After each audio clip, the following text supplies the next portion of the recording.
Ravi de vous retrouver à ce rendez-vous informatif. Mesdames et messieurs, bonsoir. Tout de suite les titres de ce 19h. Les agents de l'administration publique et les magistrats en grève pour protester contre la suppression de leur droit de grève. Les détails dans un instant. 16 janvier 1977, 16 janvier 2018, 41 ans que le Bénin a fait l'objet d'une agression impérialiste. Dans ce journal, vous suivrez les moments forts de cet événement et les impressions de quelques citoyens. Dans cette édition, vous découvrirez les fécans et les faisans qui constituent des réalités endogènes dans la société béninoise. Papa. Oui, ma fille. Tu sais, je t'ai dit qu'après mon bac, je veux devenir journaliste reporter d'images, non? Papa, tu penses m'inscrire où? Esaü. Esaü, papa. Waouh! Maman, maintenant que j'ai eu le bac, je veux faire les finances et trésors. Tu comptes m'inscrire où? Esaü, mon fils. Esaü? Oui, maman! Papa, Oui. tu sais qu'après mon bac, je veux être diplomate, non? Et tu comptes m'inscrire dans quelle université? Mais Esaü, naturellement. Esaü? À ESAE, vous êtes bien formé dans les filières comme administration du travail et de la sécurité sociale, administration générale et territoriale, administration des impôts, gestion des marchés publics, planification et développement local, droit et sciences politiques, sciences économiques et de gestion. ESAE, c'est aussi sa télé numérique ESAE TV et son journal L'Informateur. ESAE, c'est à Bedjromede, 3e rue après le carrefour 16 ampoules allant à Jericho. Numéro de téléphone 98 98 14 00 96 80 55 11 90 93 65 21. ESAE, l'excellence a un nom.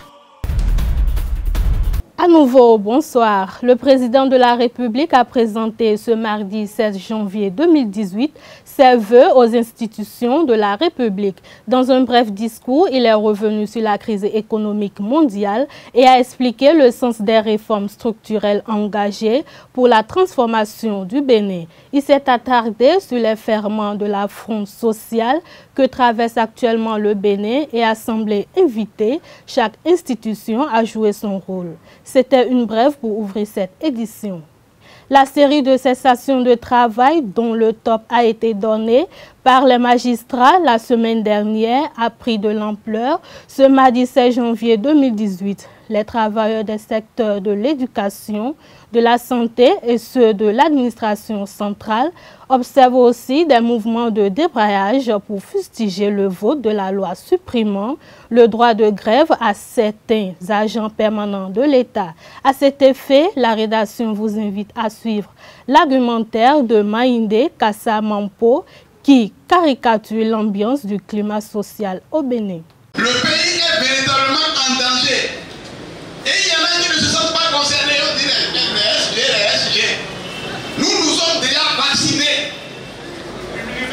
Nous sommes vaccinés. Moi, j'ai fait 8 fois la prison politique. Il n'y a plus un politicien qui va me frayer dans ce pays. Et nous l'avons fait pour vous. Est-ce qu'on va accepter de continuer à aller en prison pour que les gens continuent de bouffer nos sous? On doit pouvoir les affronter et sauver le pays.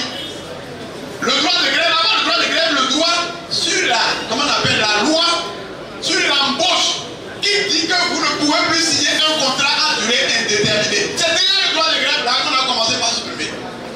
C'est petit à petit. C'est la ruse et la rage. Il a utilisé la ruse, maintenant il vient la rage. Il est compétiteur né. Mais est-ce qu'on peut faire une compétition contre son peuple? Non. Donc, de toute façon, quelqu'un a interpellé les secrétaires généraux. La CSTP était debout depuis avant-hier. Elle est encore debout. Elle est même déjà en grève. On va vous partager la motion ici. Cette motion a déjà mis les gens en grève. Et la loi dit, même si un seul syndicat signe une motion, tout le monde peut aller en grève.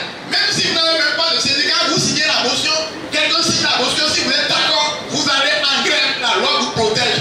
À plus forte raison que jusqu'à nouvel ordre, nous sommes quand même la confédération qui protège toutes les autres confédérations. La motion est là. À titre d'information, à titre d'observation, vous pouvez même dès maintenant aller en grève.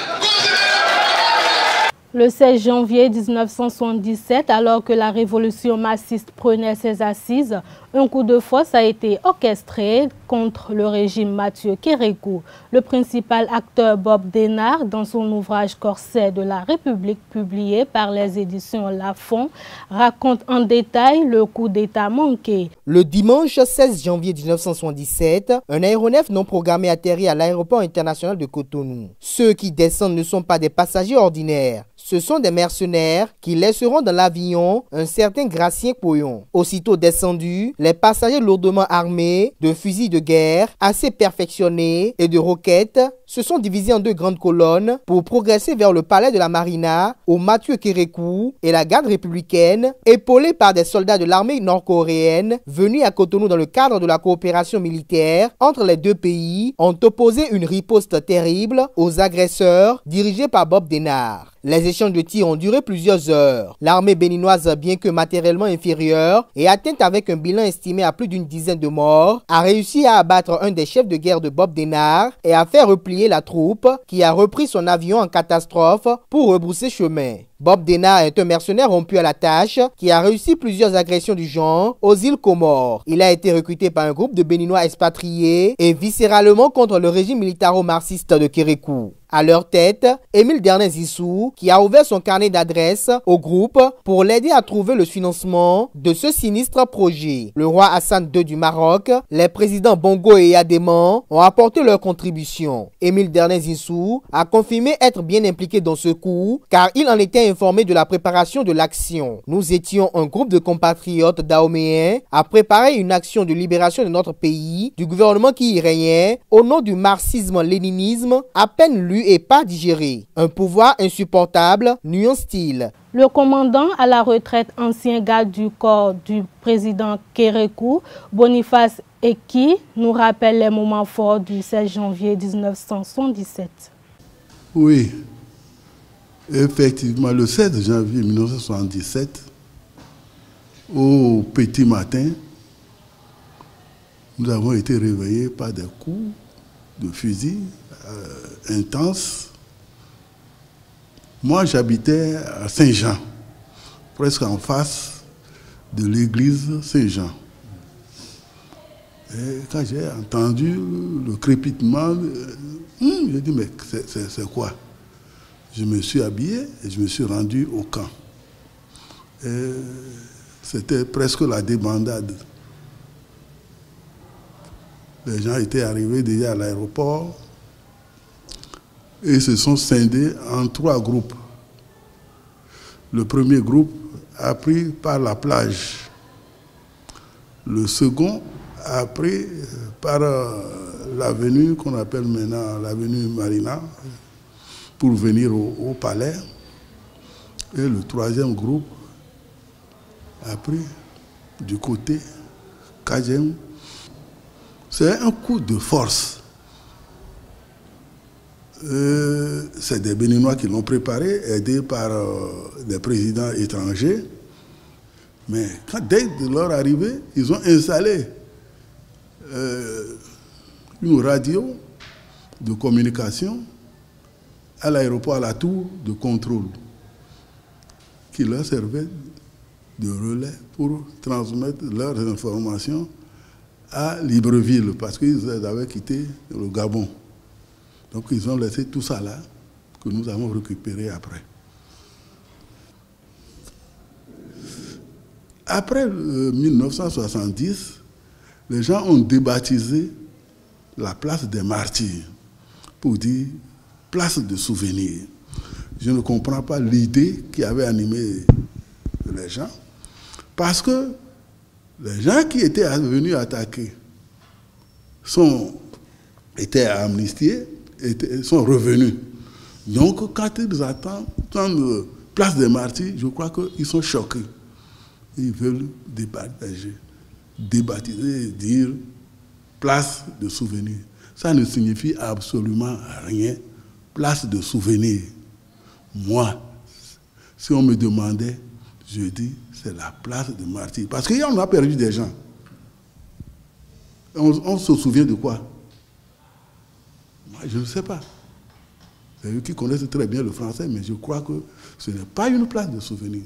C'est une place qu'on a baptisée pour dire que des gens sont morts pour une cause juste. Parce que à cette époque, c'était un gouvernement légal. Ce n'était pas un putsch. Donc, que d'autres sont venus vouloir renverser. Et les gens ont riposté, ils ont perdu leur vie en défendant cette cause. Et vous dites maintenant, c'est souvenir. Ce n'est pas normal. Parlant toujours du 16 janvier, la plupart des centrales syndicales entament des mouvements de grève. Certains lient ce mouvement à la date historique du coup d'État manqué. 16 janvier, là, on dit 77, non?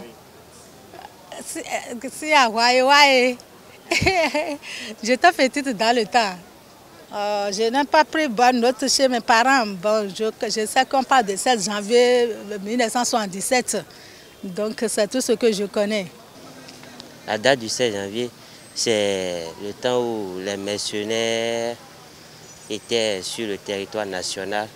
Donc nos siens, nos combattants, ils ont essayé de les repousser.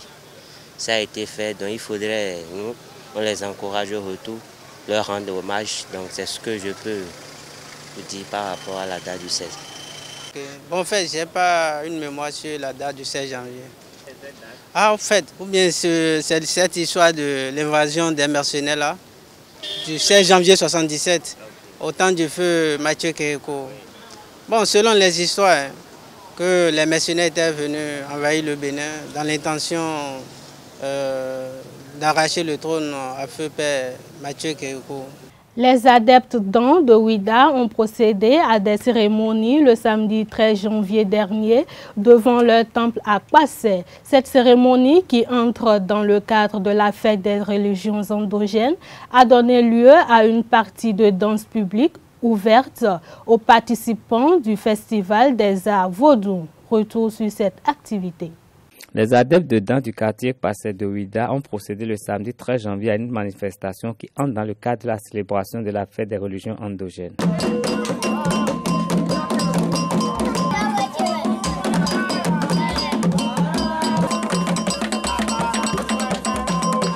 Chants et danses ont meublé la partie publique de cette cérémonie riche en sons et en couleurs. La fête de Vaudou, c'est l'ensemble de toutes les traditionnels de chez nous, parce que nous avons des divinités. Il y a plusieurs divinités chez nous.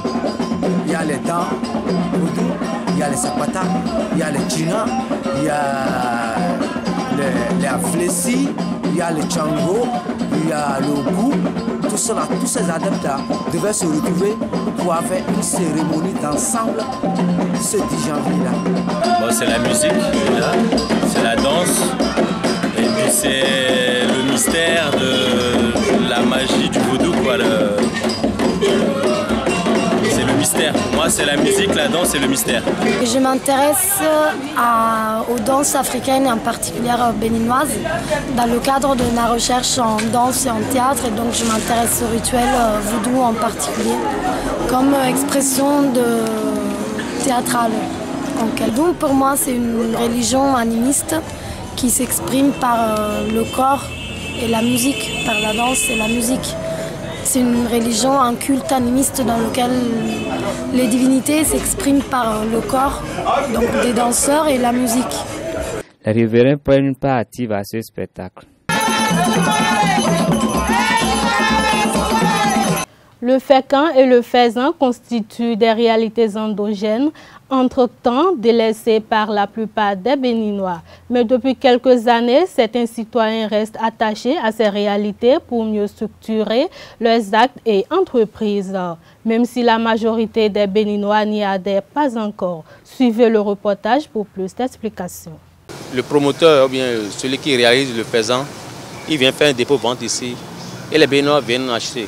Ils viennent régulièrement acheter. L'attachement de certains Béninois à cette réalité endogène ne date pas de l'époque contemporaine, indique le prêtre du phare David Kofi Aza, ce que confirme Dame Julienne, vendeuse à Cotonou. Le calendrier du phare, le fécamp, compte 13 mois.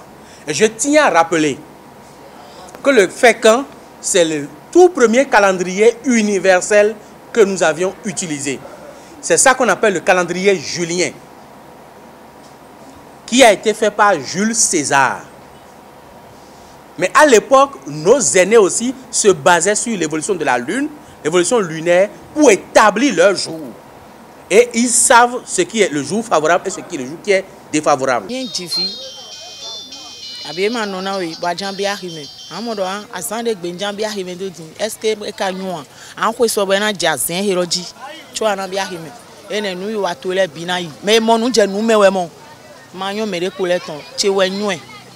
Donc, avec Bessin en Zara, on a mis les pépés de Midian Baye, Bessin en Zamino Baïdo. Mais tout est court à Jean Diwe à Zin et Minotien. Donc, à Jean Wagoy, à Jean Baïndé, avec Bessin en Zamile Minotien. Les chrétiens ont quant à eux une autre conception des vibrations positives ou négatives éventuelles d'une journée. Le serviteur de Dieu, quand il se réveille ou la nuit, il se lève, il prie, il ordonne à ce jour-là, à cette journée de lui être favorable. C'est tout, quel que soit ce qui se passe. Il demande à ce que tous les plans que l'ennemi a formés contre lui, qui doit se réaliser ce jour, que tous ces plans soient détruits. Et il ordonne à ce jour de lui apporter tout ce qui a été écrit dans sa destinée selon ce que Dieu avait prévu sur sa vie. Donc en réalité, cette histoire de dire qu'il y a des jours favorables, des jours non favorables, c'est des œuvres des ténèbres.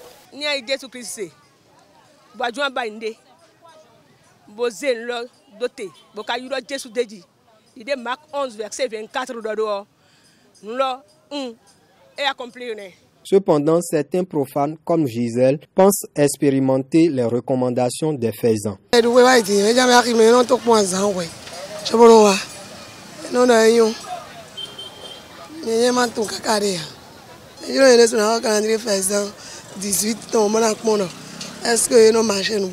Même s'il est dit que le développement est endogène, que les faisans constituent une source de prospérité pour l'homme, tout le monde ne partage pas cette pratique. C'était le journal de la rédaction. Merci de votre aimable attention. Prenez soin de vous où que vous soyez. Bonsoir.